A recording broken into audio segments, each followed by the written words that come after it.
Bonjour à toutes et à tous. Je suis ravie de vous retrouver pour la séance de clôture de ces journées des OFS 2025 pour conclure ce temps fort annuel d'échange et de partage d'expériences. J'espère que vous avez profité pleinement des ateliers dont on m'a dit qu'ils étaient particulièrement riches et techniques cette année. Pour cette dernière table ronde, nous allons explorer ensemble un usage du bail réel solidaire qui reste encore largement expérimental.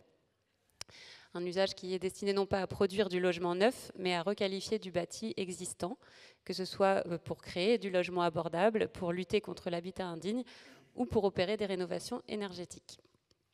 Pour en parler, je vous propose d'accueillir Suzanne Broly, adjointe à la maire de Strasbourg chargée de la ville résiliente et vice-présidente de l'Eurométropole de Strasbourg.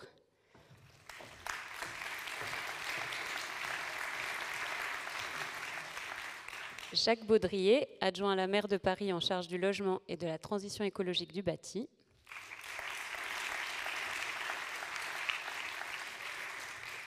Honoré Puil, vice-président de Rennes Métropole chargé de l'habitat et du logement.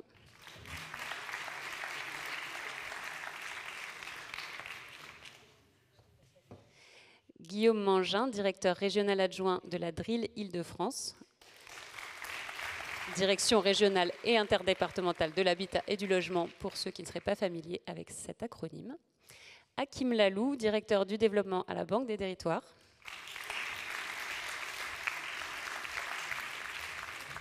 Et Valérie Mancret-Taylor, directrice générale de l'ANA.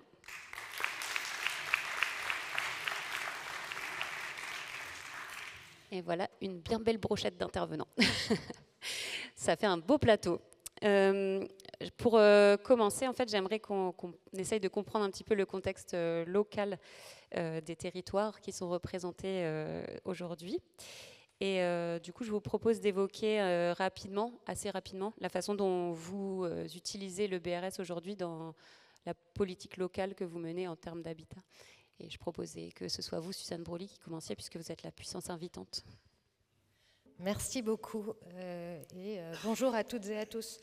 Alors oui, le BRS c'est important. Depuis 2020, on a commencé avec un office foncier solidaire, puis aujourd'hui on en a 3. Le 3e vient juste de naître, mais l'objectif c'est de garantir une offre en logement abordable sur le territoire.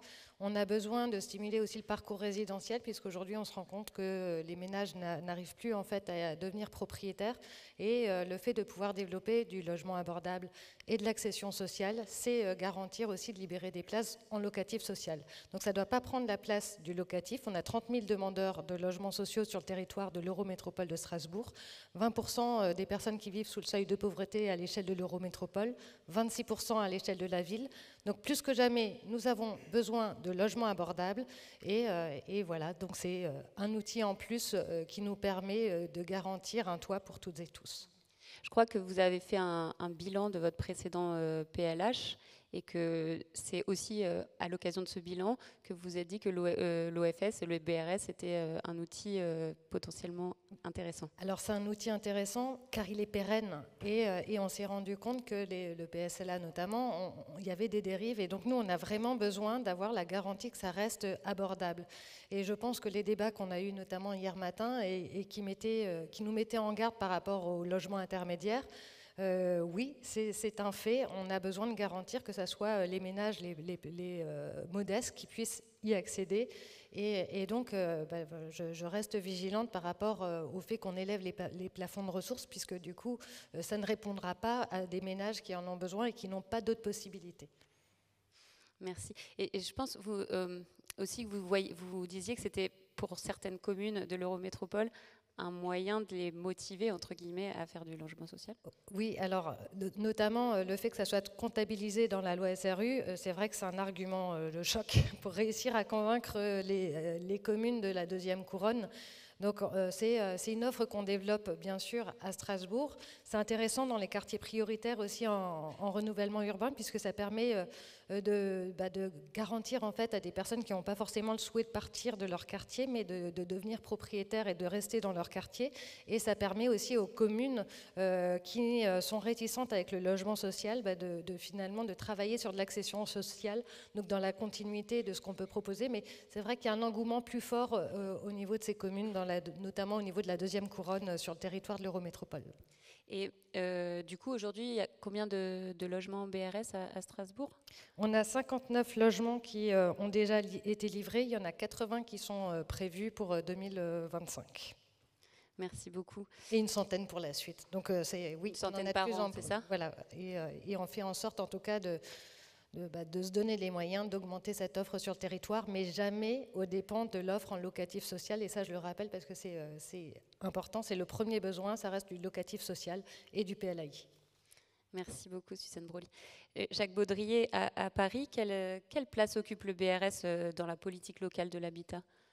Nous, notre principal problème, et on se connaît bien avec Suzanne et Honoré, c'est parce qu'on participe à l'association Agir contre le logement vacant. Notre principal problème, c'est qu'on a 30% à peu près du parc privé qui est soit résidence secondaire, logement vacant. Et donc, il y a un énorme marché de résidences secondaires que les gens qui achètent cash ont beaucoup de moyens et qui maintiennent les prix à un niveau très élevé à 9 500 € du mètre, ce qui fait que l'acquisition standard de gens qui doivent emprunter est quasi impossible pour une très grande partie de la population. Et ce nombre de logements vides et de résidences secondaires augmente de façon dramatique. Donc c'est pour ça que notre but est de racheter le maximum de biens pour implanter soit du logement social et soit, comme Suzanne l'a exprimé, en plus du logement abordable et en particulier BRS. Donc nous, le BRS est un des outils. On a aussi créé une foncière pour logement abordable, pour avoir du locatif abordable, pour reconquérir des résidences principales et à des prix accessibles, puisque maintenant l'acquisition dans le privé est inaccessible à 95 ou 97% de la population. Et ça représente quel volume le BRS à Paris? Alors, pour l'instant, ça représente, on a commercialisé une vingtaine de logements il y a 3 ans. Cette année, on a commercialisé plus de 300. Le but est d'un rythme d'au moins 300 par an. Pour l'instant, il y a eu pas mal de projets dans nos actes qui étaient programmés, mais on se lance de plus en plus vers l'acquisition d'immeubles très dégradés, donc avec des travaux extrêmement lourds. On a un bâti très ancien. Donc notre but, c'est de faire 4000 logements abordables par an. Donc aujourd'hui, c'est 300 de BRS. Si on arrive à en avoir les moyens, c'est un sujet qu'on va aborder, notre but, c'est qu'on atteigne des rythmes de au moins 1000 à 1500 par an. D'accord, merci beaucoup. Et du coup, oui, effectivement, avec cette problématique d'acquisition, rénovation, dont on va parler plus largement.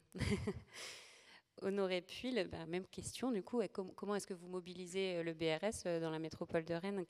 Dans quelle mesure c'est un outil dans le cadre de la politique de l'habitat de la métropole?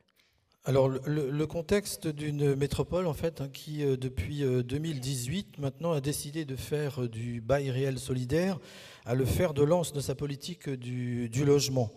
Mais de le faire, je dirais, avec un double objectif. D'abord, mettre en œuvre évidemment une politique au titre de l'accession sociale donc à la propriété, en mettant autour de la table l'ensemble des acteurs locaux, que ce soit des bailleurs ou que ce soit donc des coopératives. Et donc tout ce beau monde se retrouve au sein du même office foncier donc solidaire. Ça, c'est le premier objectif. Et le deuxième objectif que l'on se donne pratiquement depuis 2018 et qui a été élargi donc assez récemment, c'est véritablement de faire donc du foncier un bien commun, permettant de peser à terme sur les prix donc du logement et sur le marché. En clair, l'idée aujourd'hui pour nous, c'est de faire donc du BRS un outil stratégique, de stratégie globale au service de l'accession à la propriété, au service de la mixité et au service de la fabrique de la ville. C'est ça les objectifs politiques que l'on se donne très clairement donc aujourd'hui. Le tout, bien entendu, dans le cadre actuel de ce que nous connaissons sur le bail donc réel solidaire. Et ce faisant, nous nous sommes bien évidemment intéressés dans un premier temps à la production donc de logements neufs, mais en jurant aussi assez rapidement qu'on s'intéresserait aussi à ce qui se passe donc dans l'ancien. Et donc maintenant, nous y sommes. Et par rapport à la question sans doute que vous allez me poser sur le nombre de logements que nous avons déjà pu livrer, j'anticipe un petit peu. Je suis tellement prévisible. Voilà. Eh bien, pour le moment, Foncier Solidaire, donc Rennes Métropole, est en perspective donc d'avoir déjà livré près de 1000 logements en bail donc réel donc solidaire, avec, je le disais à l'instant, une volonté extrêmement forte qui est d'utiliser cet outil dans le cadre de notre nouveau programme local de l'habitat que l'on a adopté donc fin 2023. L'objectif, c'est véritablement de passer à la vitesse donc supérieure, puisque sur les 5000 logements qu'on se propose de livrer par an dans le cadre de notre PLH, on se propose d'en réaliser 1700 par an au titre du bail donc réel solidaire. Et donc on a mis en place donc les bons outils avec une adoption donc de fiches outils, le tout tenant compte évidemment des plafonds qui ont été déterminés fin 2023 et qui nous donnent la possibilité donc d'agir. Et les plafonds que nous connaissons aujourd'hui sont tout à fait satisfaisants. On ne demande pas à ce que ces plafonds changent, bougent.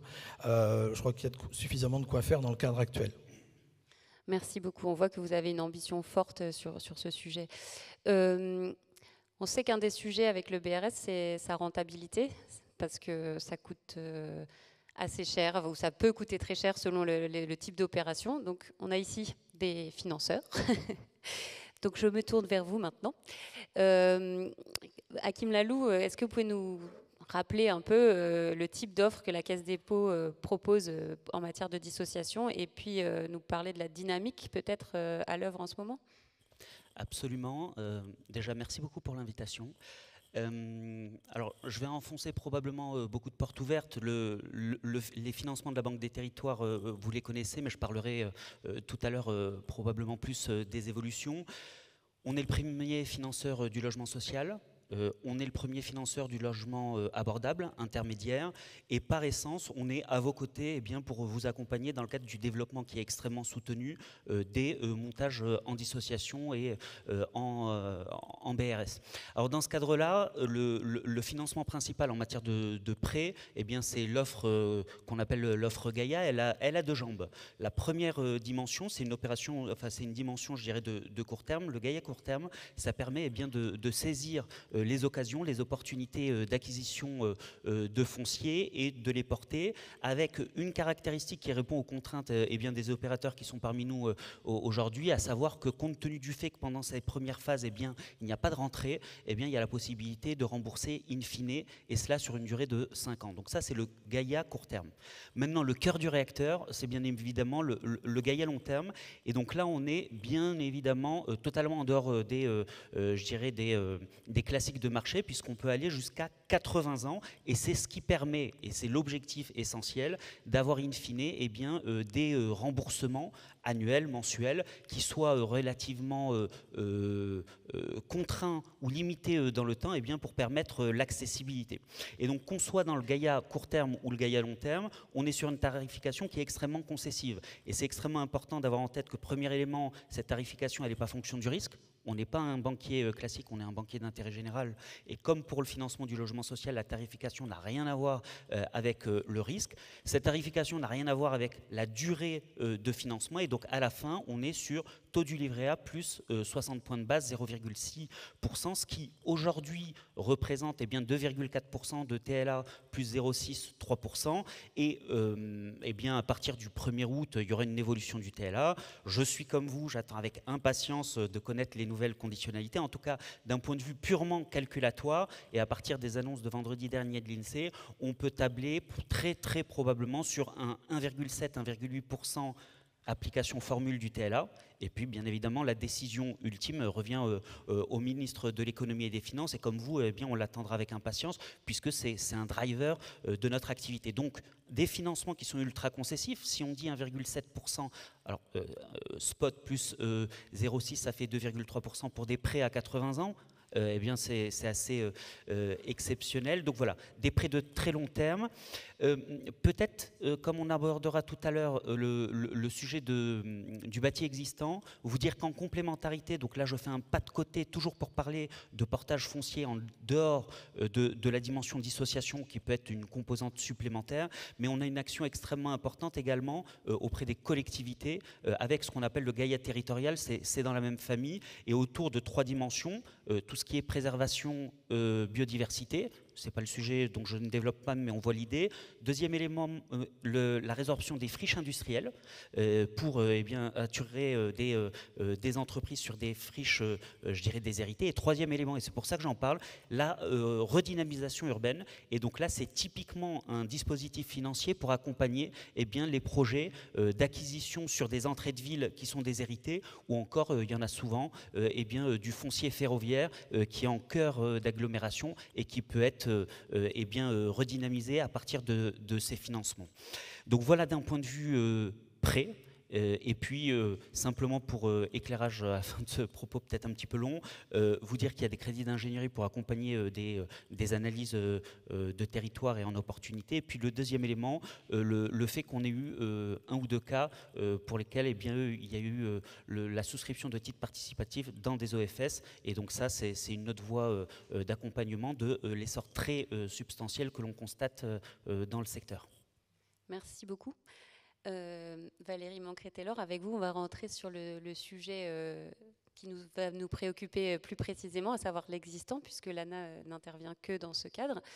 Depuis janvier dernier, vous avez mis en place un dispositif expérimental qui permet aux OFS de solliciter une aide en vue de la réhabilitation de logements vacants ou dégradés.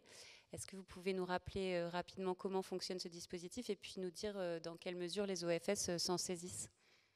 Alors d'abord, je vais commencer par saluer tous les participants à ces rencontres et remercier l'invitation de l'Agence nationale de l'habitat à participer à cette table ronde. Et puis j'en viens donc aux réponses que vous attendez. Donc effectivement, le conseil d'administration de l'agence en fait a délibéré en décembre dernier, et donc c'est pour ça effectivement que l'aide pour pouvoir faire du foncier solidaire en fait, et donc de l'acquisition au travers des outils du foncier solidaire a été mise en place par l'agence depuis le début de cette année.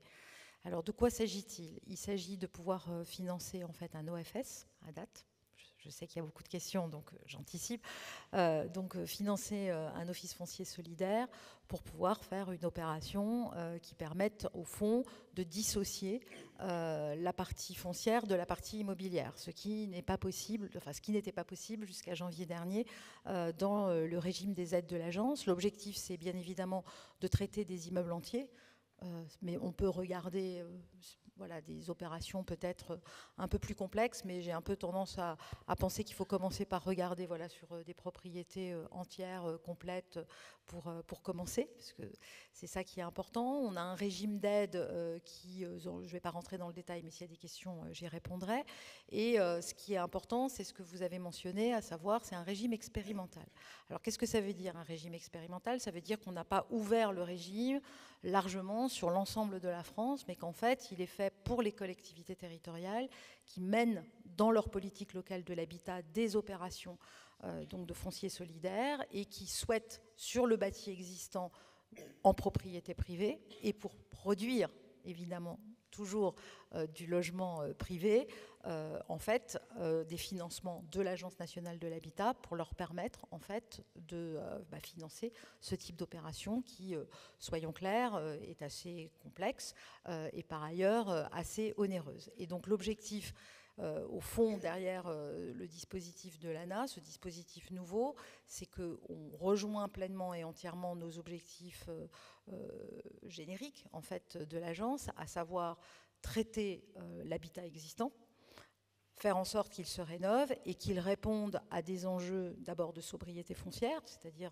intervenir sur l'existant, sur la ville constituée, et par ailleurs traiter, comme les territoires qui sont présents aujourd'hui, traiter toute la palette en fait que l'on a à traiter, c'est-à-dire le logement vacant, enfin sa remise sur le marché, traiter des copropriétés, traiter de l'habitat indigne, et bien évidemment traiter aussi la transition démographique, c'est-à-dire l'accessibilité de ces logements aux personnes qui perdent en autonomie de par leur âge, et évidemment, in fine, traiter la rénovation énergétique, et donc dans la rénovation du bien considéré, aller jusqu'à une étiquette de diagnostic de performance énergétique la plus favorable possible, pour permettre évidemment d'émettre moins de gaz à effet de serre et de consommer moins d'énergie. Voilà.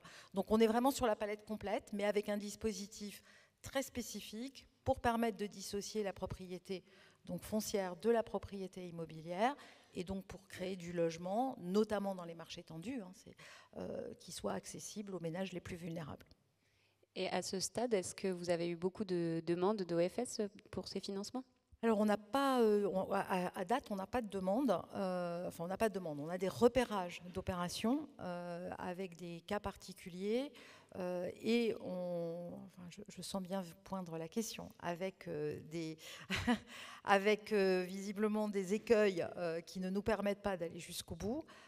Donc, on a effectivement un ajustement réglementaire à produire qui doit être complètement documenté pour que on soit ensuite en capacité de financer ces opérations. Et ça ne m'inquiète pas plus que ça. C'est-à-dire qu'au fond, ni sur l'aspect réglementaire de l'ajustement qu'on a à faire, on est sur des dispositifs quand même assez nouveaux, même si la loi Allure a déjà quelques années, mais au fond, dans sa mise en œuvre opérationnelle, c'est assez récent, et en tout cas sur le bâti privé existant. Et puis, je ne suis pas non plus complètement inquiète que le début juillet 2025, sur un dispositif ouvert depuis janvier, on n'ait pas encore des opérations qui soient à l'instruction.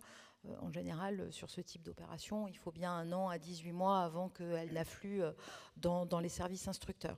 Mais voilà, là, je pense que l'important, c'est sur les cas qui nous sont remontés, qu'on examine bien là où on a des points d'achoppement, en fait, pour aller jusqu'au bout de l'opération et qu'on prenne les dispositions réglementaires internes à l'agence ou liées au Code de la construction et de l'habitation pour permettre de rendre le dispositif pleinement et entièrement opérationnel.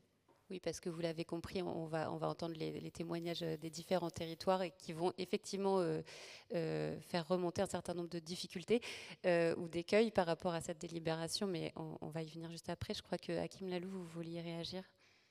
Absolument. Merci beaucoup. C'est vrai que dans mon propos, je n'avais pas partagé en fait les chiffres sur la dynamique. C'est vrai, vous avez oublié, voilà, et moi aussi. Tout le monde a partagé des chiffres et pas moi, j'en suis désolé. Donc avec un peu de retard, je vous partage ces chiffres, c'est-à-dire qu'à vos côtés, on voit une dynamique qui est absolument formidable. Alors c'est vrai que l'année dernière, d'un point de vue production de prêts global, on a été sur une année historique, et en particulier sur le financement de la dissociation. Donc en 2022, et sous le contrôle de Marie Lossé, qui chez nous vraiment pilote notamment ce sujet, en 2022, on était à 15 millions d'euros qui avaient été apportés aux opérations. En 2023, on était sur 27 millions d'euros, donc plus 89%, donc un premier gros saut.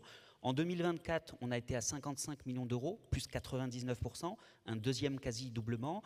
Et aujourd'hui, alors à date, on est quasiment à une cinquantaine de millions d'euros.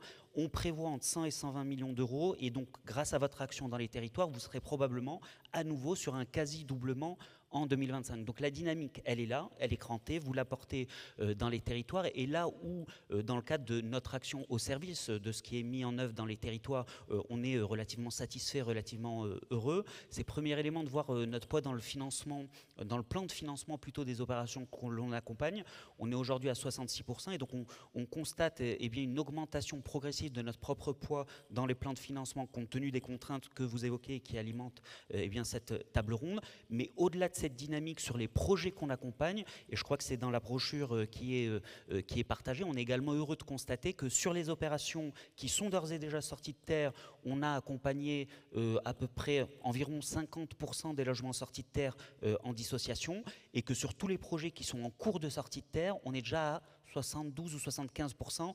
Donc une augmentation de notre poids dans le plan de financement des opérations qu'on accompagne et une augmentation de notre empreinte dans la dynamique globale. Et donc ça, on en est très satisfait puisque, in fine, sur les opérations qu'on a accompagnées jusqu'ici, ce qu'on constate, c'est un loyer mensuel par mètre carré de chape de 1,62 €. Et donc ça, on y contribue par les maturités extrêmement importantes que j'évoquais tout à l'heure.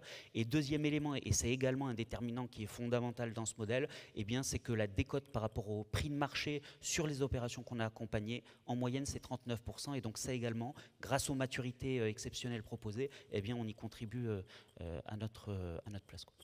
Merci beaucoup. Guillaume Mangin, ne croyez pas que je vous oublie. Vous aurez aussi la parole très bientôt, mais pas tout de suite. En fait, du coup, on peut rentrer maintenant vraiment dans le vif du sujet sur la manière dont vous mobilisez le BRS sur des opérations existantes, enfin sur du bâti existant. Et je voulais commencer par la métropole de Rennes, parce que j'ai eu le sentiment dans nos échanges que c'était peut-être celle qui était le plus avancée aujourd'hui sur ce sujet. Donc Honoré Puil, j'aimerais bien que vous nous disiez comment vous utilisez le BRS sur l'existant et dans quel cadre. Alors, l'idée, en fait, c'est de se dire que, quelque part, la production neuve ne peut pas suffire à répondre à la totalité des besoins. Et donc, ce faisant, on vient s'intéresser à ce qui existe déjà, c'est-à-dire le stock. Et à partir de là, il y a un certain nombre d'arguments qui peuvent militer pour ça. D'abord, le fait que ça permet de réintroduire quand même durablement, par exemple, du logement abordable dans des copropriétés qui existent. Donc ça, c'est un point intéressant. Deuxième point intéressant, c'est que ça permet de produire quand même plus vite de l'accession sociale aujourd'hui aussi.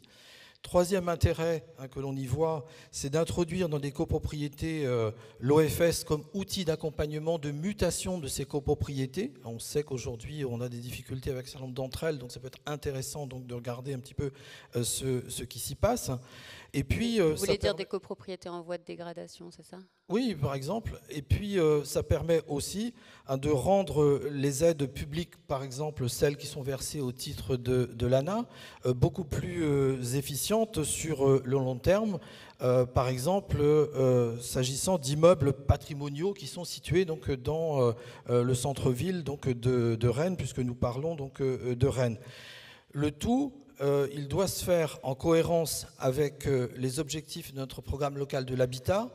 J'évoquais tout à l'heure ce volume de 5000 logements à produire par an sur notre territoire, mais l'idée, c'est d'en produire aussi 10% dans le cadre de ce que nous appelons le recyclage immobilier. Et donc le bail réel solidaire et le fait d'entrer dans l'existant rentre en fait dans cette case du recyclage immobilier. Et ce faisant, aujourd'hui, en fait, on travaille sur deux types d'opérations. D'abord, l'opération dans le centre-ville de Rennes, qui concerne plutôt le patrimoine ancien. Juste pour situer, aujourd'hui, sur la ville de Rennes, et pour prendre des chiffres qui datent de 2008 à peu près, on avait identifié à l'époque que nous avions 1600 immeubles, dont 660 étaient considérés en fait comme dégradés, près de 300, très, très dégradés. Et donc depuis 2008, il y a un certain nombre d'opérations qui ont été menées au titre de ce que l'on appelle l'opération Rennes Centre Ancien. L'idée, c'était de faire reculer la vacance. L'idée, c'était aussi de remettre sur le marché de très nombreux logements. Alors là, on vient de relancer cette opération qui doit nous emmener jusqu'en 2030, je crois, ou 35, je ne sais plus. En tout cas, il y a un certain nombre de choses qui changent par rapport à cette politique-là. C'est bien sûr de continuer à réhabiliter le patrimoine, de ramener de la sécurité, mais c'est aussi, et comme je l'évoquais tout à l'heure en introduction, de s'inscrire dans une stratégie urbaine approfondie. Qu'est-ce que ça veut dire très clairement ? Ça veut dire qu'il ne s'agit plus seulement en fait de sauver le patrimoine, mais de faire en sorte que l'argent public investi ne contribue pas indirectement à alimenter les prix et la hausse des prix de l'immobilier, puisque on avait quand même constaté aussi qu'un certain nombre d'immeubles réhabilités avec de l'argent public étaient ensuite revendus à prix d'or. Et donc évidemment une interrogation par rapport à ça, et le BRS vient apporter une réponse et de se dire qu'un euro d'argent public investi pourra bénéficier à une pluralité d'acquéreurs dans le temps. Et donc, et c'est extrêmement important de le faire parce qu'il faut bien quand même se rendre compte que beaucoup de propriétaires dans le patrimoine ancien ne pourraient pas en fait réhabiliter leurs appartements, leurs immeubles sans aide publique. Et puis par ailleurs, il y a aussi beaucoup d'opérateurs qui sont mobilisés, les aménageurs qui sont amenés à intervenir pour prendre des arrêtés de péril, pour mener aussi un certain nombre de travaux de réhabilitation. Bref, tout ça est quand même extrêmement coûteux. Beaucoup d'argent public là-dedans. Et donc l'idée, c'est véritablement de se dire qu'avec le bail réel solidaire, on a peut-être une réponse à faire en sorte que cet argent public soit sur la longue période donc, bien utilisé. Et puis l'idée, c'est de maintenir aussi ces logements dans une logique, je dirais, d'intérêt public, soit par exemple, le cas échéant, en les vendant à des bailleurs sociaux, et on a ces exemples-là, soit justement aussi en BRS, par exemple, pour y loger donc, des jeunes actifs. Récemment, on a inauguré donc, ces 2 premiers donc, logements donc, dans l'existant. La personne qui a acheté donc, au titre du bail réel solidaire, c'est un prof de maths qui m'a dit moi en fait j'aurais pas pu me loger là en plein centre-ville de Rennes si par hypothèse ce type de produit n'existait pas. Et puis l'autre appartement il a été acheté par quelqu'un, je crois, qui travaille dans le secteur culturel. Donc voilà, ça nous permet de ramener aussi de la mixité et des catégories moyennes dans le centre-ville de Rennes. Donc moi, il y a une expression que j'aime bien dire qu'il faut tricoter la mixité. En fait, c'est un peu ça qu'on fait. Donc ça, c'est par rapport au centre ancien. Mais on a également donc une autre opération aujourd'hui dans un grand quartier d'habitat social qui s'appelle donc Villejean. Et là, les objectifs sont un petit peu différents parce que on a certes de l'habitat public, donc qui est appelé à être rénové dans le cadre de l'opération NPNRU, mais à côté, on a aussi un certain nombre de copropriétés qui sont souvent des copropriétés dégradées qui ont pu aujourd'hui en fait servir par exemple à loger d'un public étudiant puisqu'on a une fac donc juste à côté. En fait, les étudiants, ils payent bien. Donc les propriétaires, ne sont pas tellement préoccupés sur le point de savoir s'il faut rénover ou pas donc, l'appartement. Et donc là, le fait de se dire qu'on va peut-être y aller donc, en BRS, là aussi, ça représente quand même donc, quelques intérêts. D'abord parce que ça, une fois que vous êtes dans la copropriété, si vous avez acheté par exemple un appartement dans cette copropriété, eh bien, ça permet déjà dans un premier temps de faire de l'information peut-être à destination des copropriétaires et de leur expliquer ce qui peut exister par exemple en termes d'aide et en termes de mécanismes donc, à développer. Et puis, je pense que ça permet aussi à terme, une fois que vous y êtes vraiment, de restructurer donc, ces logements. Parce qu'aujourd'hui, si je prends l'exemple que je connais bien, on a dans ces immeubles-là, on a de grands logements. Or, aujourd'hui, les grands logements, on en a besoin donc beaucoup moins, compte tenu de l'évolution sociodémographique qui est la nôtre, mais que l'on retrouve aussi ailleurs. Donc ça permet d'impulser donc, quelque chose d'intéressant en termes de typologie donc, de logement. Et puis, je dirais que ça permet aussi de mixer en fait, à terme donc, les statuts d'occupation, parce que l'idée, c'est bien d'avoir de l'habitant. Voilà. Et donc, quand vous êtes en bail réel solidaire avec une obligation de résidence principale, c'est quelque chose d'intéressant pour la vie donc, du quartier. Et donc, c'est en ce sens-là qu'on aborde un petit peu cette idée de manière un peu globale. L'idée, c'est de travailler cette notion de recyclage, mais en prenant en fait à bras-le-corps l'ensemble des problématiques, pas seulement la question du bâti, mais aussi, par exemple, la question donc, sociale, la typologie de logement, du quartier, etc. Merci beaucoup. Oui, on voit que c'est une stratégie qui est quand même très complexe et en même temps complète d'utilisation du BRS. Guillaume Mangin, cette fois c'est à vous. Excusez-moi de vous avoir fait patienter si longtemps. Vous n'êtes pas un élu local, vous êtes un représentant de l'administration de l'État dans la région Île-de-France et vous aussi, à ce titre-là, vous vous intéressez au BRS comme outil de requalification de l'existant. Est-ce que vous pouvez nous expliquer quelles sont les problématiques qui vous ont amené à l'ADRIL à regarder dans cette direction ? Tout à fait. Merci, bonjour à toutes et à tous et merci pour l'invitation ici à cette journée très intéressante.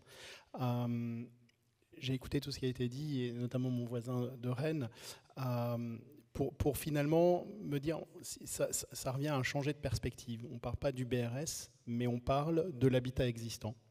Quelles sont les difficultés qu'on a aujourd'hui? Alors on a des difficultés de prix, on a un habitat qui est très cher à l'accéder en Île-de-France globalement. On a une difficulté de vacances, ce que vous disiez, mais on a aussi à l'autre extrémité de la chaîne une difficulté de dégradation. On a beaucoup d'habitats privés dégradés. Pour quelques chiffres, c'est 160 000 copropriétés Île-de-France. On a entre 25 et 30 000 copropriétés qui sont susceptibles d'être fortement dégradées. C'est 1/5 des copropriétés qui ont des difficultés d'impayés lourds, de dégradation. On est champion dans le nombre d'orcodines, etc. Aujourd'hui, les copropriétés dégradées, c'est entre 100, même plutôt 150 millions, si on voulait le faire bien sur le long terme, sur les 10 prochaines années, 150 millions d'euros par an d'intervention sur les copropriétés dégradées. C'est considérable. Et si on se dit ça, on peut aussi se dire comment est-ce qu'on fait pour agir en amont de la dégradation pour éviter que les copropriétés ne se dégradent. Comment est-ce qu'on fait pour que cet habitat privé, finalement, on intervienne le plus tôt possible pour éviter la dégradation et pour éviter d'avoir des situations d'impayés, d'avoir des situations dans lesquelles le bâti se dégrade, etc. C'est finalement un peu ce que vous faites à Rennes, hein, mais voilà, dans une autre échelle. Et donc, il y a déjà des outils aujourd'hui qui existent. Il y a d'abord toutes les aides de l'ANA à la rénovation pour intervenir en amont, notamment sur les ménages modestes et très modestes. Il y a, de manière un peu plus élevée, il y a des possibilités d'acquisition pour faire du portage de l'eau, pour aller faire du redressement de copropriété. Il y a déjà des choses qui existent, mais ce sont des interventions lourdes. J'ai en tête CDC Habitat qui a en Ile-de-France des interventions sur lesquelles ils vont acheter des lots de copropriété pour stabiliser. On a bien sûr l'établissement public foncier qui le fait. Et puis, on a mis en place on a créé ACIF, qui est Action pour les copropriétés en Ile-de-France, filiale à la fois de l'EPFIF et de CDC Habitat, qui veut aller faire du portage de long terme en vue de redresser des copropriétés. Il y a des expérimentations en cours à Argenteuil, mais ça souffre d'une difficulté, ce portage, c'est que ça coûte cher, ça coûte très cher en argent public, puisqu'il faut acquérir sans arrêt. Et la question qu'on s'est posée, c'est est-ce qu'on est capable de faire des stratégies de portage un peu équivalentes, mais qui ne consomment pas autant d'argent public en intervention. Et c'est là où l'idée du BRS peut être intéressante, et c'est ce qu'on aimerait tester. On est reparti d'une étude que nos collègues de PACA avaient faite en 2019, en se disant sur un modèle dans lequel un ménage qui est propriétaire de son logement, mais qui a soit des dettes, soit des travaux importants à faire financer qu'il ne peut pas. Donc typiquement une situation dans laquelle la copropriété va être amenée à se dégrader, par situation d'impayé ou par situation de travaux qui ne se feraient pas. Est-ce que ce ménage-là pourrait vendre son logement à un OFS et le racheter le même jour dans le cadre d'un BRS? Autrement dit, vendre la partie foncière à un OFS de manière à pouvoir dégager la trésorerie, régler ses impayés, payer les travaux et continuer à occuper le logement moyennant le paiement de la redevance OFS supplémentaire. Voilà. Et donc c'est sur cette idée-là qu'on a construit la réflexion avec les OFS d'Île-de-France. Et on s'apprête à lancer, ça va démarrer là, très prochainement, d'abord une étude qui doit nous conduire à début 2026 à lancer des expérimentations de choses qui vont un peu être équivalentes à ce que vous faites à Rennes, mais pour aller faire ce portage. Alors, c'est un peu difficile, c'est un peu délicat, on y reviendra peut-être après en termes de comment ça se met en place juridiquement, comment les offices fonciers solidaires interviennent dans les copropriétés, parce que stabiliser des copros veut dire quand même intervenir dans les mécanismes de gouvernance de copropriété, et ça, c'est pas évident, ça pose tout un tas de questions. Ça pose aussi des questions financières, où on voit que le tunnel est assez serré, puisque finalement, la marge que dégage l'OFS, c'est à peu près le prix du foncier. Est-ce que ce prix du foncier-là est suffisant pour couvrir les impayés? Si on a beaucoup d'impayés et des situations de grande dégradation, on voit que ça ne va pas marcher. De la même manière, s'il y a beaucoup de travaux à financer, est-ce que ça sera suffisant? Donc voilà, on a aussi des difficultés par rapport aux ménages.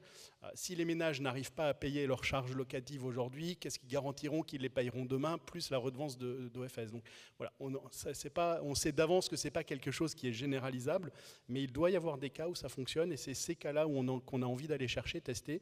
Donc c'est bien défricher le sujet, trouver des exemples et des terrains d'expérimentation, hein, et puis être capable de, probablement sous la forme d'un AMI, mais pas la manifestation d'intérêt, aller chercher des OFS franciliens pour aller porter et nous aider dans ces stratégies de redressement de copropriété d'ici à horizon l'année prochaine. Oui, du coup, là, vous en êtes au stade de l'étude. avec pour objectif d'expérimenter dans un an, quoi. Ouais, les études sont quand même déjà bien avancées. L'étude de PACA était assez loin. Là, on est plutôt en train de tester. Alors, j'ai oublié de dire, ça, on le fait bien sûr avec l'AORIF, avec les OFS franciliens, avec l'ANRU. Et puis, on travaille aussi étroitement sur cette étude avec l'ANA et la DHUP, parce que l'idée aussi derrière tout ça, c'est d'en tirer du retour d'expérience et d'améliorer le financement. Vous le disiez, mais voilà, on travaille ensemble pour améliorer le financement de l'ANA, pour améliorer aussi toute la réglementation entre la partie droit des copropriétés, enfin le CCH sur la copro, et OFS. Aujourd'hui, c'est deux réglementations qui ne sont pas forcément toujours la même chose. Donc la question, voilà, c'est de lever un peu tous ces loups, et c'est aussi d'apprendre en marchant et d'améliorer la situation sur des exemples concrets. L'année prochaine, vous pourrez peut-être animer un atelier sur les copros et le BRS. Mais Suzanne Broly, est-ce que dans l'Eurométropole de Strasbourg, vous menez aussi des opérations en BRS sur l'existant, ou est-ce que vous y réfléchissez, et avec quels objectifs ? Alors l'objectif, c'est déjà travailler sur l'existant. Pour nous, c'est une nécessité, puisqu'il y a un parc qui existe, qui est dans un état qui mérite en tout cas notre attention. Et puis surtout, quand on travaille sur l'existant, on n'est pas en train d'artificialiser des sols. Et donc c'est pour des questions de résilience du territoire, il s'agit déjà de réparer la ville.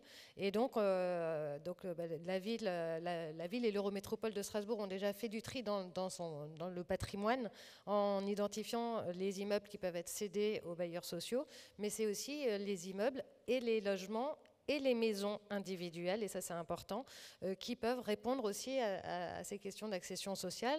Et donc on a identifié et travaillé avec l'OFSA sur des cessions de ces biens, et on fait face effectivement à des difficultés, puisque notamment, on l'a dit, cette expérimentation, elle permet en fait d'avoir des opérations d'acquisition-amélioration, mais à partir de 3 logements, sauf que parfois, nous, c'est un seul logement.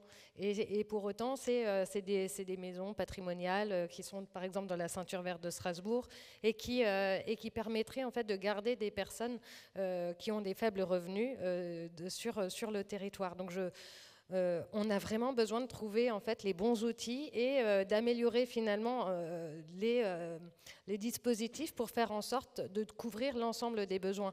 C'est un petit peu comme avec MaPrimeRénov' et les monopropriétés, où on a, je vous rassure, je lance. Non, on a dit qu'on ne parlait pas MaPrimeRénov' aujourd'hui. Non, mais je ne lance pas le débat, mais c'est les monopropriétés qui n'étaient pas intégrées, alors qu'en tout cas, on a besoin de travailler sur les espaces communs dans les monopropriétés, dans les copropriétés, et on a besoin de travailler dès le premier logement sur de l'amélioration, rénovation. Et donc l'OFSA, entre autres, travaille avec notre opérateur Urbanis et avec l'ANA, justement, pour identifier quels sont les freins, comment on peut améliorer le dispositif pour que ça soit soutenable pour les organismes fonciers solidaires, et pour qu'on puisse trouver en fait un moyen de réparer le bâti existant. Et donc ça vient aussi en complémentarité de l'ensemble des dispositifs du PIG, du loc-avantage, de l'intermédiation locative, et ça nous permet de lutter aussi contre la vacance du logement. Et en tant que présidente de l'association Agir contre le logement vacant, on est en demande en fait d'outils opérationnels pour travailler sur le parc existant, pour faire en sorte que ce patrimoine réponde aux besoins. On a des gens à la rue, on a des situations de mal logement qui sont importantes, et c'est vrai que si on arrive à transformer, à dissocier le bâti de l'existant, ça permet aussi de garder des ménages dans leur quartier, dans leur immeuble, en étant dans des conditions dignes de logement. Donc c'est pour nous une priorité. Alors on se donne les moyens et on y travaille main dans la main avec les acteurs du territoire, au niveau local comme au niveau national. Et c'est vrai que des journées comme aujourd'hui, ça nous permet de mutualiser des expériences et de regarder comment améliorer des dispositifs pour relever le défi et travailler avant tout sur ce patrimoine existant. Donc c'est une priorité pour l'Eurométropole de Strasbourg, et on a bon espoir de trouver des solutions et des banquiers qui nous soutiennent, parce que c'est vrai que tout ça ne peut être possible que si c'est soutenable aussi pour les organismes fonciers solidaires qui sont investis, mais qui ne peuvent pas travailler à perte. Donc pour répondre aux besoins en logement abordable, pour travailler sur le parc existant, on a besoin d'être ensemble et d'améliorer les dispositifs qui aujourd'hui ne sont pas complètement adaptés. Il y a des bonnes pistes, mais ça ne suffit pas encore. Est-ce que vous avez déjà identifié des opérations qui pourraient faire l'objet de ce type de montage? Alors oui, il y a il y a déjà tout le travail qu'on mène sur les copropriétés dégradées, et puis il y a ce parc en fait dans notre stratégie foncière et immobilière à l'échelle de l'Eurométropole de Strasbourg, on a identifié tout le patrimoine bâti qui peut être rénové. Et aujourd'hui, c'est vrai qu'on peut, donc on a cherché, si on fait, on peut pas faire porter en fait les travaux de rénovation au propriétaire qui n'a pas forcément la compétence ou la capacité financière. Donc la meilleure des solutions, c'est vraiment de travailler sur du bail réel solidaire pour de la maison individuelle comme pour de la copropriété. Et donc oui, on a déjà identifié le patrimoine, on a de quoi faire, on a de quoi expérimenter, et on est toujours volontaire, en tout cas quand il s'agit d'être pionnier et défricher. Donc on est à votre disposition pour le faire. Et je sais qu'il y a de nombreux territoires, tant en zone tendue que détendue, qui sont volontaires aussi sur ces questions. Et j'ajouterais qu'aujourd'hui, avec les problèmes de retrait-gonflement d'argile, avec les problèmes aussi liés au patrimoine classé UNESCO, c'est souvent des secteurs qui sont encore plus compliqués à réparer et où on a besoin d'aide de façon plus importante peut-être au niveau national, mais il en va aussi du patrimoine qu'on souhaite collectivement conserver et qui est un peu l'image du territoire français. Merci beaucoup, je pense que le message est passé. Jacques Baudrier, à Paris aussi, beaucoup d'opérations se font sur l'existant pour les mêmes raisons de préservation des terres, etc. Est-ce que vous pouvez nous dire justement comment vous envisagez d'utiliser le BRS sur l'existant? Déjà, je vais commencer par vous donner un peu une vision de l'échelle, de la montagne qu'on a devant nous. Aujourd'hui, on a un bâti très ancien à Paris, plus de la moitié des logements qui ont été construits avant 1914.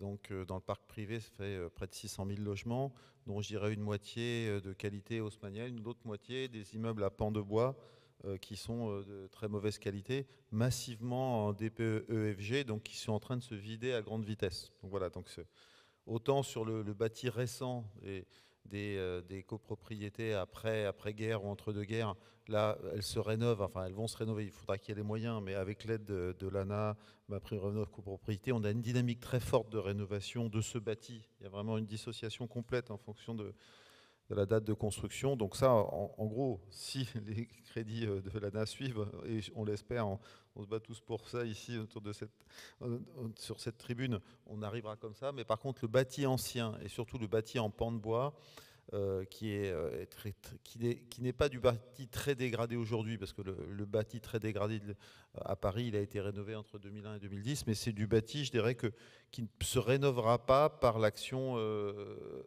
privée des propriétaires. Voilà, il n'y a pas d'équation économique pour le rénover, donc c'est forcément l'appropriation publique qui va le rénover. C'est quand même jusqu'à 300 000 logements, donc c'est pas un détail. Voilà, de quoi loger 600 000 personnes. Et donc ce bâti-là, nous nos moyens publics pour créer du logement social ou du logement abordable et en BRS, on a doublé le budget en 5 ans. On est passé de 300 millions d'euros par an à 600 millions d'euros. 600 millions d'euros, c'est juste pour la ville de Paris, c'est plus que le FNAP pour toute la France, mais néanmoins, c'est bien, mais c'est totalement insuffisant pour répondre aux enjeux. Enfin, voilà, donc, avec ça, on produit 4000 logements par an, 3000 sociaux, 1000 abordables, dont du BRS. Ça nous permet, entre ce qu'on construit, ce qu'on rénove, on rachète 2500 logements, c'est-à-dire qu'on crée 3000 logements en plus, mais on en perd 7000 avec l'augmentation de la résidence secondaire, logements vacants, et avec les DPE-FG, on va en perdre 10 000 par an. Donc avec ça, ça ne nous empêche pas, on va perdre 25 000 habitants minimum par an. Donc il faut que nous, en particulier sur ce bâti ancien qui se vide à très grande vitesse, soit en copro qui viennent des résidences secondaires, soit on a beaucoup de monopropriétaires qui veulent nous vendre ces immeubles, qui sont vides ou quasi vides, et nous, malgré nos moyens importants, 600 millions de subventions, etc., on peut en acheter qu'une minorité.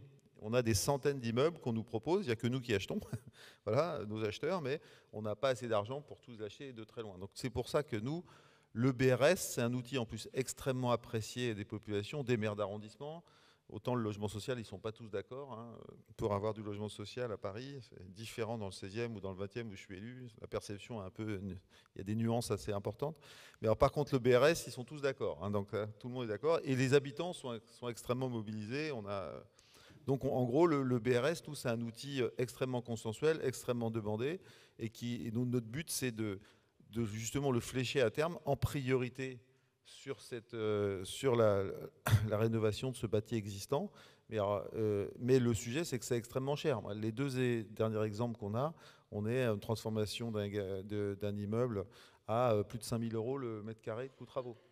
Je parle en plus de l'acquisition. En plus de l'acquisition. Et on a souvent des plus de 4 000, 5 000.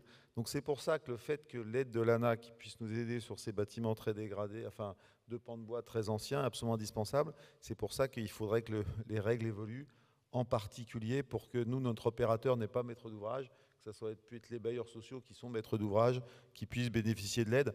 Nous, on est dans une situation, malgré les moyens qu'on a, on va perdre 25 000 habitants par an. Alors, on se bat pour la fiscalité, pour la vacance qui va nous aider, mais je dirais que c'est indispensable, cette fiscalité avec laquelle on se bat avec Suzanne Brolly ici, Renaud Père aussi. On est ensemble dans l'agir logement vacant, mais c'est nécessaire. Mais il faut absolument aussi qu'on ait les moyens de recycler ce bâti ancien. Et ça passe par du soutien financier de l'ANA, par des prêts les plus bonifiés possibles, le plus long terme possible. En tout cas, actuellement, avec les moyens qu'on a, on perd la bataille. Donc il faut vraiment accentuer bien au-delà. Autrement, on va perdre 25 000 habitants par an. Donc à terme, ça fera quand même une crise du logement dramatique en Ile-de-France. Et Guillaume Mangin connaît bien, on échange régulièrement, le caractère dramatique. Ce phénomène, c'est le réchauffement climatique qui crée que ce bâti ancien n'est plus adapté, ce qui est dans le DPEGG. La crise du logement d'Ile-de-France de ce fait, et nous on le voit surtout à Paris, parce qu'on a le bâti le plus ancien, mais ça va se diffuser dans tout le reste de l'Île-de-France. On est dans une accélération violente de la crise du logement de ce fait. Bon, vous avez décidé de nous déprimer là. Non, mais c'est la réalité et justement vous êtes là pour essayer d'y trouver des solutions et on y réfléchit ensemble, c'est ça l'important. Vous l'avez tous évoqué plus ou moins en filigrane de vos interventions. Ces opérations en BRS sur l'existant, elles sont très coûteuses et vous rencontrez des freins pour les mettre en œuvre. J'aimerais bien qu'on rentre un petit peu plus dans le détail de ces freins. Suzanne Brolly, est-ce que vous pouvez nous dire quels sont les freins que vous avez identifiés justement en étudiant ces questions ? Alors, notamment, on regarde la délibération de l'ANA, c'est faire en sorte que on puisse avoir des possibilités, pas à partir de 3 logements, mais dès le premier logement. Donc ça serait déjà une possibilité. Après, c'est le bail réel solidaire. On va dire qu'aujourd'hui, c'est bien pensé pour le premier acquéreur, mais dès que le premier acquéreur va partir, en fait, on n'a plus le prêt à taux zéro et il faudrait baisser aussi les droits de mutation pour faire en sorte que derrière, ils puissent revendre et qu'on reste, d'autant plus qu'on reste dans un objet social. Donc, on a la garantie, contrairement au PSLA, d'avoir finalement toujours du logement social en accession sociale, mais il faut aussi assurer la pérennité des dispositifs de façon à ce que ce qui est possible pour le premier acquéreur le soit aussi pour le deuxième acquéreur. Et après, il y a encore besoin de réhabiliter tous les logements vacants. Donc, c'est faire en sorte d'améliorer les dispositifs, y compris sur les taxes, y compris faire en sorte que ça soit plus attractif de faire de conventionner en social que de faire du meublé de tourisme, de taxer plus les résidences secondaires et donc de mettre l'ensemble finalement des politiques publiques liées à l'habitat en cohérence avec l'impératif qui est celui de garantir un toit pour toutes, mais un toit digne. Et le risque de vacances climatiques va augmenter aussi les risques sur la dégradation des biens. Et donc on a besoin vraiment d'agir très très rapidement pour faire en sorte d'avoir les bons outils pour pouvoir rénover. Et après, il y a toujours ce travail aussi sur l'acceptation locale et la concertation avec les habitants. Donc, il faut impérativement qu'on démocratise en fait la question du bail réel solidaire, qu'on parle de cette question de la propriété privée pour rassurer aussi les potentiels acquéreurs. Mais ça, c'est un travail qu'il faut qu'on fasse à toutes les échelles, à l'échelle locale comme nationale, avec les banquiers aussi, puisque je pense que c'est vrai qu'il faut faire en sorte que les banquiers accompagnent et encouragent les propriétaires, les personnes à devenir propriétaires et faire en sorte que les offices fonciers solidaires restent des offices fonciers solidaires et qu'on ne travaille pas en compétition, en tout cas qu'il n'y ait pas de spéculation non plus sur le foncier entre offices fonciers solidaires et qu'on reste bien dans dans le segment qui nous intéresse, en tout cas c'est le segment social et que ces OFS répondent à ces besoins et qu'on réponde en premier lieu aux ménages modestes. Ça, c'est notre responsabilité responsabilité, c'est de l'intérêt général et je pense que ça nous concerne toutes et tous. Merci beaucoup, Suzanne Brolly. Jacques Baudrier, est-ce que ce sont les mêmes difficultés que vous avez identifiées à Paris dans le cadre de ces opérations ou de ces projets d'opération? Donc, pour le prix d'acquisition, je reviens dessus, mais il faut insister quand même sur la question de la fiscalité sur les logements vacants en résidence secondaire pour faire baisser les prix d'acquisition est absolument centrale. En plus, c'est quelque chose qui ne coûte rien à l'État, ni à qui que ce soit. Il y a de nombreux pays, la Belgique, on les a reçus là, à Lyon, derrière l'Assemblée Générale, ils ont un arsenal fiscal dingue, enfin, qui est d'une efficacité invraisemblable. Vous êtes envieux? Voilà, donc on est très envieux, enfin, ils nous ont montré, enfin, ouais, sans même aller jusque-là, et là, la Berlin vient encore d'augmenter sa fiscalité, pareil, Amsterdam, enfin, tout le monde le fait, il n'y a que nous qui ne le faisons pas, alors qu'on en a besoin urgent. Donc ça, c'est vraiment l'urgence totale, en plus, ça ne coûte rien, c'est très simple. Voilà, donc ce qui est quand même... Après, sur les aides de l'ANA, je partage tout ce qu'a dit Suzanne à l'instant. Nous, l'élément clé, enfin les deux éléments clés, c'est vraiment l'ouverture au maître d'ouvrage qui ne soit pas seulement l'OFS. Voilà, donc ça, c'est autrement, ça sera zéro chez nous, donc c'est catastrophique. Et l'autre sujet, c'est d'ouvrir au financement en copro, parce qu'on va être obligé de le faire. Parce qu'on est vraiment dans une course de vitesse. Nous, c'est pas le fait que notre activité d'OFS passe de 300 par an à 1000 ou 1500, c'est pas pour se faire plaisir, hein, c'est pour gagner la course de vitesse pour sauver des logements. Voilà, on est dans une situation dramatique. Voilà, on ne fait pas ça en plus pour se faire plaisir. C'est pour réussir à sauver, je dirais, la situation du logement. Donc pour nous, c'est primordial qu'on puisse augmenter très fortement l'activité et donc qu'on ait le soutien de l'ANA pour ça. Ça pourra démultiplier. Parce que nous, notre coût pour nos finances d'un logement en BRS, c'est plus de 150 000 € par logement. Hein. Donc voilà, donc si on a un soutien de l'ANA de plusieurs dizaines de milliers d'euros, tout de suite, ça démultiplie de façon très importante notre capacité d'investissement. Et même question pour la Banque des Territoires. Hein. Je pense qu'on est dans une telle urgence que, après, je ne suis pas un expert des outils financiers, mais si on pouvait démultiplier notre action, nous, on vit dans une situation dramatique, toujours plus de SDF, et on voit les choses se dégrader à vitesse grand V. Donc voilà, j'appelle vraiment à la mobilisation générale, le BRS étant l'un des outils avec le logement social, le logement abordable, face à une situation, en tout cas telle qu'on la vit en Ile-de-France, totalement dramatique. Merci. Bon, décidément, vous avez décidé qu'on finirait la journée avec le moral dans les chaussettes. Suzanne Brolly avait un petit complément à apporter à son intervention. Mais merci pour ce discours réaliste. Néanmoins, voilà. Alors toujours par rapport à la délibération, c'est vrai que la délibération, elle nous laisse la possibilité de travailler sur l'existant dès lors qu'il est vacant depuis plus de 2 ans, dès lors qu'il n'était pas à usage d'habitation, dès lors que c'est un bien très dégradé. Sauf que parfois, quand on préempte, on ne coche pas toutes les cases et pour autant, il faut quand même qu'on puisse agir. Donc je pense qu'il faut revoir aussi ces règles pour nous permettre de gagner aussi tout simplement en agilité sur le territoire et vraiment réussir. Dès qu'on préempte, c'est qu'il y a un besoin au niveau de l'intérêt général, sinon on ne s'intéresserait pas au bien et il y a cette nécessité de le rénover.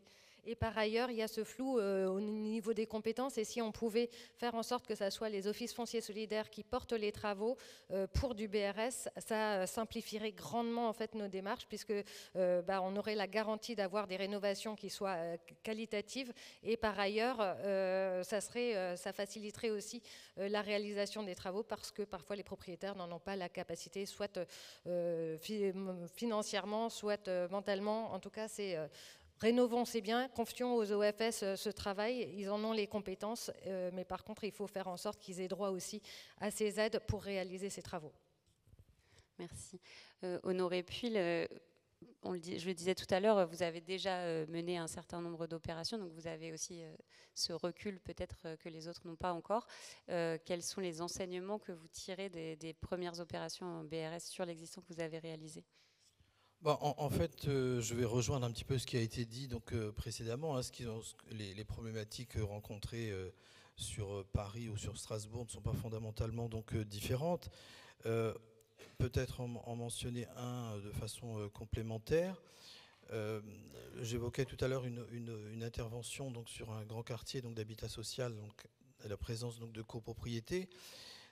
J'évoquais l'idée aussi, par exemple, d'entrer dans cette copropriété en achetant par exemple tel ou tel appartement, mais je ne suis pas sûr que ce suffise toujours. C'est-à-dire qu'au bout d'un moment, il se peut que nous soyons amenés à intervenir plus. Pourquoi ? Parce qu'à un moment, le droit de la copropriété s'applique, l'article 25, les articles 26 se rappellent à vous, et donc ce faisant, il se peut qu'à un moment, vous ayez quand même besoin d'investir plus, entre guillemets, pour peser plus donc, lors de l'AG de la copropriété. Donc ça, c'est un point très concret qui est bien identifié et que l'on aura peut-être effectivement donc, à mettre en œuvre. Après, moi, je rejoins effectivement ce que disait Jacques à l'instant, c'est-à-dire que la question principale, c'est effectivement quand même la question des coûts, la question des coûts de production de ce type donc, de logement. Je prenais tout à l'heure l'exemple de ce que nous avions sur une opération donc, dans Rennes, donc centre ancien.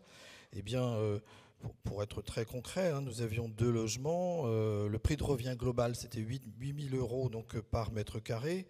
Le prix d'acquisition par l'OFS 5 220 et les logements vendus à l'acquéreur c'est 3 800 €, avec une aide effectivement de l'ANA donc sur les parties communes. Donc on voit bien que il faut beaucoup mobiliser donc beaucoup d'argent public en fait pour parvenir donc au but. Et Jacques l'a bien dit tout à l'heure, je dirais en clair que ces affaires-là ne sont possibles qu'à condition de mobiliser des masses donc financières extrêmement importantes donc au fil du temps et sans doute pour très longtemps. Donc ça c'est un vrai sujet. Et puis après, il y a peut-être un élément qui concerne donc aussi l'ANA. Alors je ne veux pas reprendre l'ensemble des éléments qui ont été évoqués parce que je les partage, mais il y a quand même une question qui est fondamentale puisqu'on parle du BRS donc dans l'ancien. C'est quand même la question des plafonds en fait. C'est la question donc des plafonds parce que aujourd'hui l'ANA en fait conditionne donc ces aides à une commercialisation aux ménages modestes ou très modestes qui sont aujourd'hui quand même très nettement inférieur en fait au plafond du bail donc réel donc solidaire. Et là c'est vraiment une vraie difficulté et je pense que dans le cadre de l'ANA on sera sans doute amené à s'interroger donc sur cette problématique là. Et puis je pense qu'il faut aussi que l'ANA prenne peut-être comment dire une autre approche, une autre manière en fait d'appréhender le bail réel solidaire, parce qu'avec le bail solidaire et la dissociation, vous êtes quand même engagé donc pour longtemps, ce qui vous donne aussi donc un certain nombre donc de garanties par rapport aux aides que vous avez pu apporter donc à un moment donc de l'histoire. Donc jusqu'à présent, la rénovation de l'habitat privé, bon, on connaissait bien le sujet. Enfin, quand on était en propriété planée entière, le sujet il est connu. Mais lorsque vous êtes en bail réel solidaire, c'est un peu autre chose. Donc ça, je suppose sans doute pour l'ANA qu'on redéfinisse un petit peu l'approche de ce qu'est cette manière d'intervenir dans le cadre donc du bail réel solidaire. Pour le reste, je partage effectivement les remarques que vous avez pu faire, donc je ne vais pas les reciter. Merci beaucoup. Guillaume Mangin, vous aussi, dans le cadre de l'étude que vous menez, vous avez identifié un certain nombre de difficultés ou de questions qui restent un peu en suspens sur la manière de mobiliser le BRS. Est-ce que vous pouvez nous en citer quelques-unes ? Tout à fait. Alors, ça va beaucoup regrouper ce qui vient d'être dit. Je disais tout à l'heure le rôle entre l'OFS et la copropriété. Vous disiez les articles 24, 25, 26. L'OFS est propriétaire du logement s'il l'achète. Derrière, il revend les droits réels à un preneur. Bon, c'est le preneur qui va dans les assemblées générales, qui représente et qui a les droits de vote. Oui, mais l'OFS garde des droits de vote sur les travaux lourds, sur les travaux des parties communes, s'il y a des agrandissements de l'immeuble, des réductions, etc. Donc l'OFS n'a pas toujours connaissance des assemblées générales, enfin il n'est pas invité puisqu'il n'en est pas membre. Voilà, donc il y a quand même un certain nombre de fonctionnements qui interrogent sur la manière avec laquelle ça... Je vois des gens qui disent si les questions se posent, clairement, elles n'ont pas encore été complètement réglées aujourd'hui et il y a encore des choses qui s'écrivent à l'heure actuelle. On a également des questions sur les OFS eux-mêmes, c'est-à-dire est-ce qu'ils sont en mesure, est-ce qu'ils sont en capacité d'aller suivre, est-ce que c'est leur rôle d'abord d'aller être présents dans des copropriétés, est-ce qu'ils ont les moyens humains et les moyens de s'investir, si c'est sur quelques copropriétés, mais est-ce que si on voulait l'étendre à plus grande échelle, comment ça s'organise à l'intérieur de ces structures? Voilà, c'est aussi ça qu'il faut réfléchir. Aujourd'hui, ces opérateurs ne sont pas et ne se sont pas pour l'instant dimensionnés. Pour l'instant, ils portent du logement qui est généralement du logement, soit des copropriétés, enfin c'est pas des copropriétés, des immeubles entiers qu'ils possèdent, ou de l'habitat individuel, mais ils ne sont pas faits pour aller dans des copropriétés. Donc comment ça se structure, comment ça s'organise au sein des OFS eux-mêmes. Sur les parties financières, il y a déjà beaucoup de choses qui ont été dites, ça coûte cher, etc. Les droits de mutation. Si on veut que le ménage puisse vendre son logement à l'OFS et ensuite rachète les droits réels, eh ben on paye 2 fois des droits de mutation au passage. Bon, ben ça, ou une fois, enfin, il y a des notaires qui sont en train de réfléchir, est-ce qu'on peut le faire en une fois sur un seul acte? Bon, peu importe, mais il y a quand même cette partie-là qui interroge. Pourquoi est-ce qu'on doit payer des droits de mutation alors qu'on récupère soi-même son propre logement? Vous disiez les droits de mutation en cas de revente, etc. Enfin voilà, c'est clairement des sujets aujourd'hui qui interpellent et qui interrogent. Je me suis aussi noté les difficultés juridiques entre qui fait quoi entre l'OFS et le ménage. Tout ça doit vivre dans la durée. Je veux dire, c'est peut-être clair au moment où le ménage achète ou au moment où l'opération se monte. Est-ce que ça le sera encore dans 10 ans? Qui s'en souviendra dans 15 ans, dans 20 ans? On sait que dans le logement social, les ménages ont tendance à rester très longtemps. Combien de temps est-ce qu'ils vont rester? Comment est-ce que la mémoire et comment ça va vivre dans la durée? Et comment est-ce qu'on est capable finalement de structurer un produit qui soit facile, qui soit compréhensible? Les ménages auxquels on s'adresse, en général, c'est pas tous des notaires, donc il faut que ça soit vraiment quelque chose. Il y a un aspect de communication vers les ménages qui va être fondamental dans la durée sur ces aspects-là, et c'est tout ça qu'il faut qu'on construise. Voilà, je ne pense pas que ça soit des difficultés insurmontables.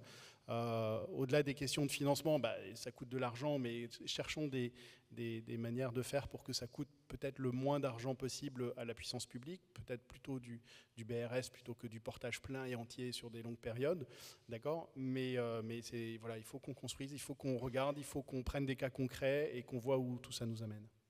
Il faut venir aux ateliers des prochaines journées des OFS. Tous ces sujets y sont abordés. Honoré Pull, vous vouliez réagir? Réagir, je ne sais pas, enfin apporter un petit complément vous aviez quelque chose par rapport à une phrase que j'ai entendue, c'est-à-dire que effectivement, si vous placez le débat sous l'angle de la réhabilitation stricte du patrimoine, on peut s'interroger en fait sur effectivement l'intérêt d'utiliser cet outil.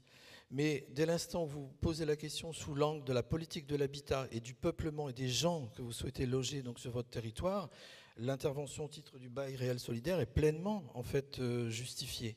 C'est ça que je veux dire. Merci. Valérie Mancret-Taylor, on a beaucoup parlé de l'ANA.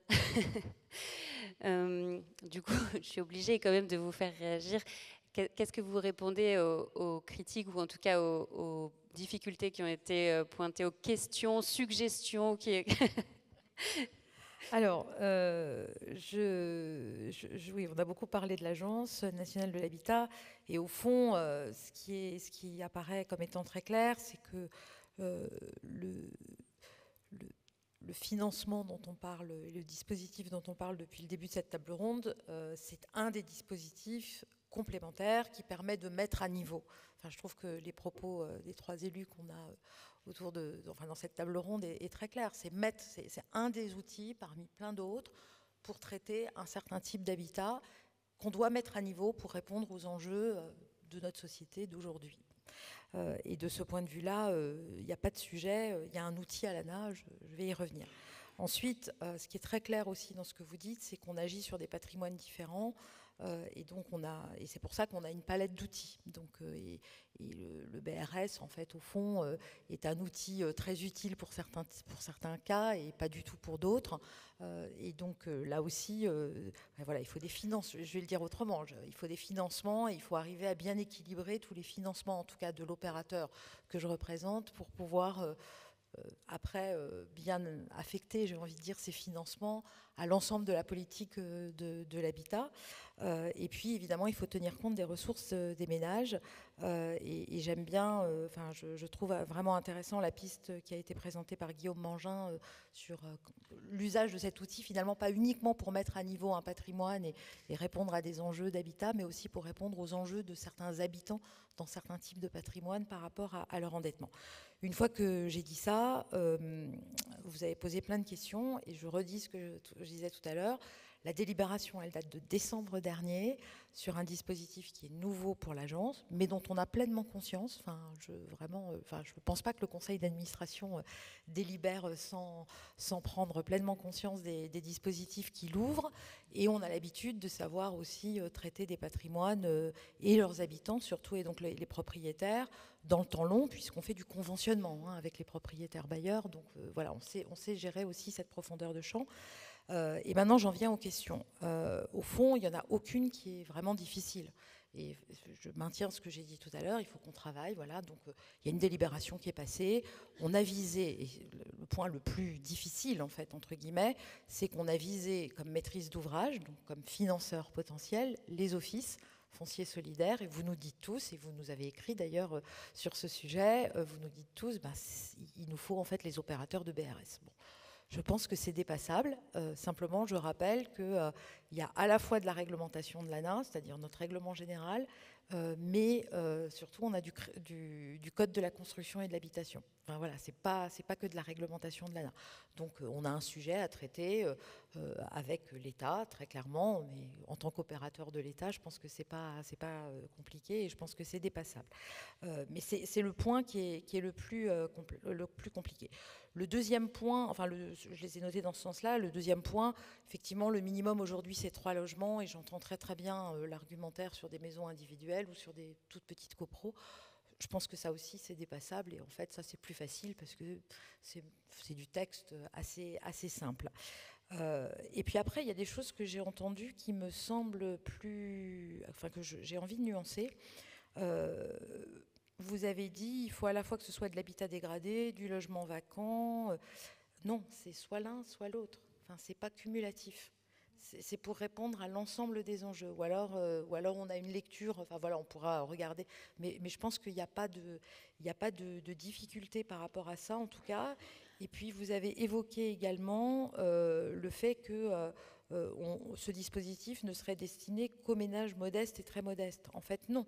C'est dans l'opération. Il faut qu'il y ait au moins 25% Ah oui, mais alors ça va être très très difficile à dépasser. Non mais, je garde toujours le meilleur pour la fin. 25% de logements qui sont destinés à des ménages modestes et très modestes.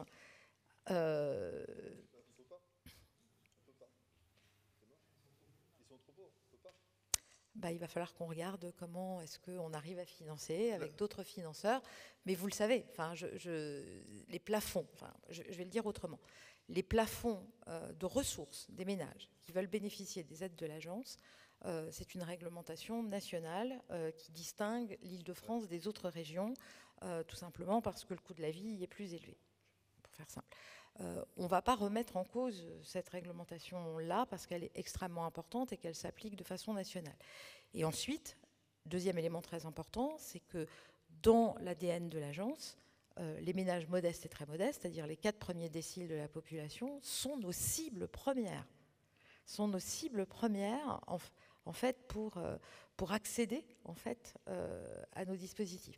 Donc, si à un moment donné, on veut bouger, donc soit c'est le pourcentage, mais ce n'est pas forcément sur les plafonds de ressources qu'il faut, c'est le pourcentage dans l'opération en tant que telle, ou alors c'est des modalités financières pour permettre à ce type de ménage, avec ce type de ressources, de pouvoir, in fine, bénéficier d'une opération BRS et donc de dissociation foncière et immobilière.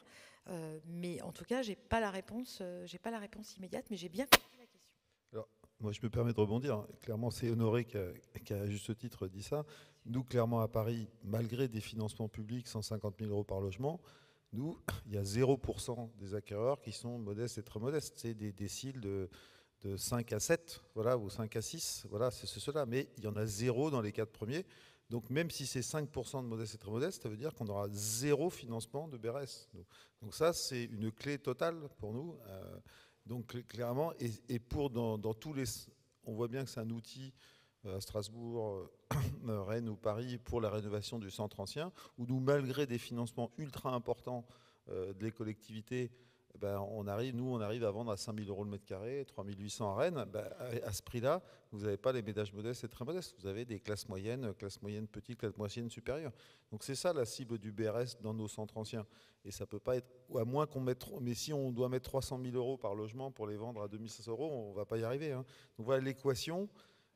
Cette clé-là, ça veut dire que vous fermez à toutes les rénovations de centres anciens de France.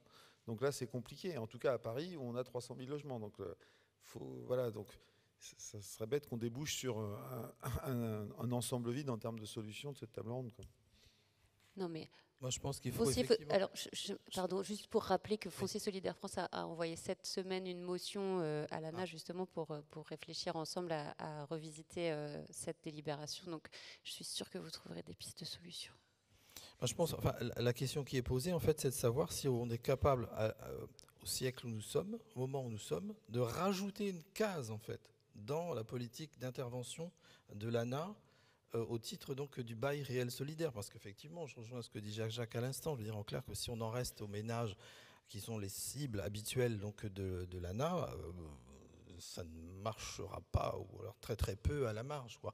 Et ça pose aussi un autre problème, c'est que souvent ces ménages sont dans l'obligation d'aller chercher un prêt, donc s'il n'y a pas d'aide par ailleurs pour faire baisser les prix, ça devient aussi très compliqué pour eux. Donc vous voyez, Alors, moi, je comprends parfaitement le sujet. Je rappelle juste, et je l'ai dit tout à l'heure, l'ANA est un opérateur de l'État, donc vous n'obtiendrez rien de la directrice générale de l'ANA en table ronde cet après-midi, parce que c'est des sujets qu'il faut qu'on pose sur la table, sur lesquels il faut qu'on travaille.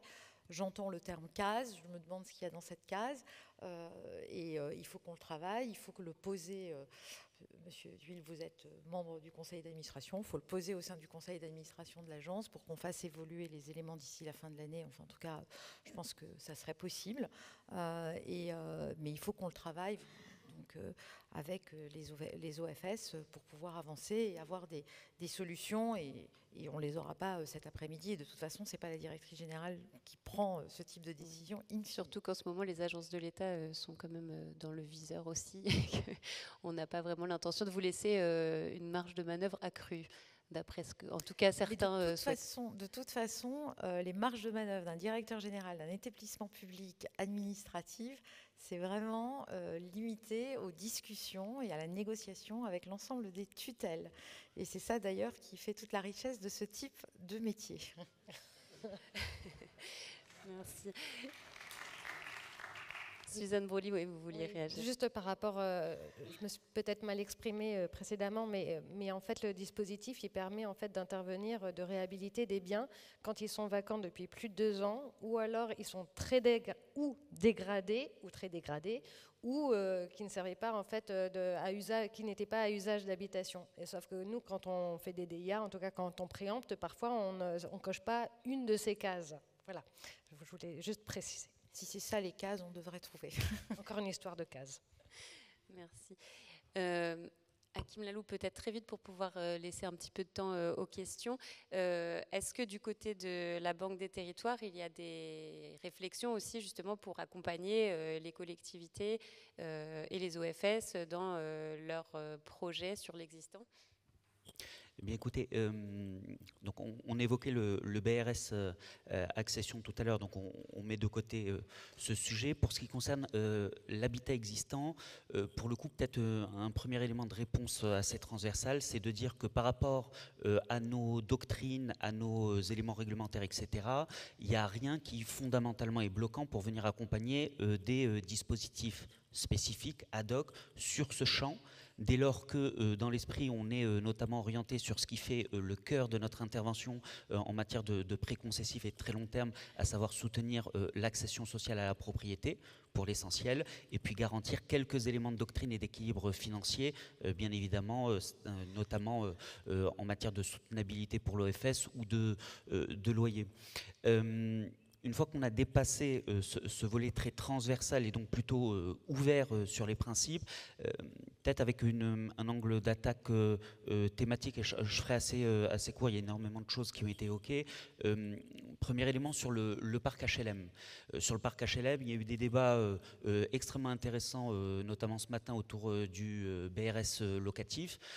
Pour ce qui concerne alors le neuf, c'est vrai que c'est des choses que l'on n'accompagne pas modulo une ouverture et qui est à noter, c'est-à-dire que depuis peu, sur les opérations nouvelles, les queues d'opérations qui ne trouveraient pas acquéreur, on peut accepter jusqu'à 10% de l'opération dans la limite de 5 logements pour ne pas planter ou alourdir l'opérationnalité. Et donc ça, c'est sur le neuf. Maintenant, dans l'existant, toujours dans le parc HLM, en matière de BRS, vente HLM. Sur ce volet-là, les choses ont été clarifiées et donc on a tout à fait la possibilité d'accompagner les OFS et les OLS en la matière. Je pense notamment à 2 cas, il y en a probablement d'autres, mais on a des premières opérations qui arrivent avec Occitalis en Occitanie, avec Orsol en Ara, et donc c'est des opérations sur lesquelles on est en train de roder les choses parce qu'il y a toute une opérationnalité qui est tout sauf triviale à la matière, et on essaie de trouver des solutions avec des approches notamment de balai in fine pour simplifier la vie de tout le monde. On a conscience que les délais d'instruction sont importants, mais on essaie de trouver aussi des solutions, et on pourra en parler, prendre quelques minutes en la matière. Donc on avance par rapport à ça avec un point quand même d'attention, c'est levier, défi et puis aussi limite. Donc ça c'est un très bel axe et on est en accompagnement et on trouve des solutions. Simplement une remarque, mais qui est générale, c'est de dire que quand on regarde les derniers comptes du secteur HLM, et là ça sera plus sous un angle OFS internalisé, on a 62% de l'autofinancement du secteur HLM qui est lié aux plus-values de cession, et donc c'est vrai que quand on fait de la dissociation, c'est super parce que ça facilite l'accession et c'est génial et on est au contact, mais c'est un élément dans la palette d'action, parce que c'est vrai que ces plus-values de cession, elles sont essentielles pour les équilibres du modèle. Donc on accompagne, on a des solutions, on essaie de trouver de l'opérationnalité, mais il y a quand même cet élément qui est tout sauf anodin, qui est à prendre en compte. Après, sur le parc privé, beaucoup de choses ont été dites, notamment sur les copropriétés dégradées. On peut aussi avoir les réflexions sur le bâti existant tertiaire, la transformation. Là, on l'évoquait tout à l'heure avec Marie Losset, avec Barbara Bell, c'est-à-dire que ce sont des sujets qui sont croissants. On doit être en accompagnement. C'est vrai que ce n'est pas la zone de chalandise de départ, mais il y a des solutions qu'on peut construire. Et donc voilà, c'est un peu une invitation aux opérateurs et puis à FSE qu'on ait des travaux ensemble avancés avec un point d'attention, c'est-à-dire que le point d'entrée est positif. On peut, sur les principes globaux, accompagner dès lors qu'on répond à un certain nombre d'objectifs que j'évoquais tout à l'heure. Et juste pour vous donner un éclairage, mais qui est en écho de ce qui a été dit tout à l'heure, cette année, on a une action qui est très importante en matière de transformation du bâti en logement et notamment de transformation de bureaux en logement. Pour prendre des chiffres Île-de-France, 2019-2024, le prix du mètre carré de production de logement au global, on était sur 3 300 € du mètre carré, et en transformation bureau-logement, on est sur 4 900 € du mètre carré, plus 50%. Or là, on est en train de parler de choses pour soutenir l'accession, et il y a des super belles choses à faire, donc on est un accompagnement. Et il y a probablement dans le montage des projets, etc., des solutions à apporter. Il faut juste qu'on soit précautionneux à arriver, puisque l'objectif est in fine d'avoir de l'accession, notamment sociale ou abordable à la propriété, et bien que les prix d'acquisition sur des objets qui initialement ne sont pas sociaux, et bien qu'on note une décote qui soit marquée justement pour permettre l'accessibilité, qu'en ayant des financements de long terme, etc., on ne soutienne pas les prix d'acquisition et donc que l'équilibre global soit compliqué. Donc voilà, le message global, c'est on est à vos côtés, l'orientation et le périmètre, il est beau. Il y a des belles perspectives, il y a aussi des contraintes, et donc voilà, c'est des choses sur lesquelles on peut consacrer beaucoup de temps parce qu'on y croit, mais qu'il y a des choses trappes à éviter. Donc voilà, on est à vos côtés. On va retenir que vous êtes en accompagnement et que vous soutenez le BRS. On a quelques minutes seulement, je suis désolée pour d'éventuelles questions. Donc manifestez-vous si vous voulez poser des questions ou soumettre des sujets spécifiques où on vous a épuisé. Non, ça y est, on vous a perdu. Bon, bah, tant pis, je suis désolée. Est-ce que parmi vous, il y en a qui veulent rajouter quelque chose pour conclure? Oui, allez-y, Honoré Pull, il faut juste qu'on vous passe un micro. Non, juste un mot peut-être pour dire que le débat qu'on a eu cet après-midi, c'est un débat donc extrêmement intéressant dans la mesure où j'utiliserai, je dirais, 3 mots: nouveau, complexe, nécessaire. Nouveau parce que, oui, c'est la première fois qu'on évoque donc l'idée de faire intervenir le BRS donc dans de l'ancien, en tout cas dans le cadre d'une séance donc plénière. Complexe, bien on vient de le voir, hein, on voit que c'est complexe pour les OFS, c'est complexe pour les opérateurs, complexe pour celles et ceux qui interviennent donc en soutien. Et puis néanmoins donc quand même nécessaire, parce que si on veut demain effectivement aller vers une ville qui soit plus douce, plus équilibrée, il faut trouver effectivement les moyens d'avancer et donc d'être en capacité, je dirais, de mobiliser les outils qui vont bien. Je voudrais juste dire un mot pour prolonger un peu le débat qu'on a sur les questions de ménages modestes, très modestes vis-à-vis du règlement d'Alain. Nous, en tout cas, dans notre système de cotation à Paris, je crois qu'il y a beaucoup d'OFS qui font pareil. On privilégie justement les sorties du parc social pour qu'il y ait un parcours de logement, ce qui fait que de fait, on a au moins 50% des acquéreurs qui sont en sortie du parc social, donc le fait qu'ils libèrent des logements pour d'autres publics. Donc voilà, il faut prendre le BRS comme un élément d'un parcours.